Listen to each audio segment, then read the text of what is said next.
Guys আজকে মাছ ধরতে গিয়ে এগুলো কি মাছ পেলাম আর সঙ্গে এটা কি দেখলাম। তো সকালে ঘুম থেকে উঠে রাস্তায় এসে দেখি মা আজকের আবারও খাঁড়ি করেছে, তবে এবারে পাহাড় বানিয়েছে। আর এই পাহাড় দেখে আমার মনের ভিতর ঠিক এরকম হচ্ছে। হ্যাঁ, তারপর দেখি এই ভাইটা 500 টাকা নিয়ে ঘুরছে। শালা আমার কাছে 5 পয়সাও নেই আর এর কাছে 500 টাকা।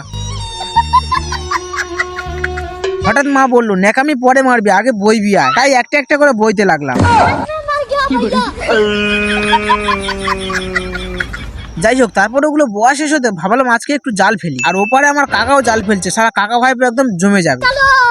কিন্তু প্রথম জাল তুলতেই আমার কিছুই পড়লো না, আর কাকা আমার গায়ের কাছে চলে এসেছে কিন্তু কিছুই পড়েনি। হ্যাঁ, তারপর আমি আরেকবার ফেললাম আর এবারে একটা কই মাছ পড়েছে। আর আমার কাকার মাছ এত পড়েছে যে চোখে দেখা যাচ্ছে না।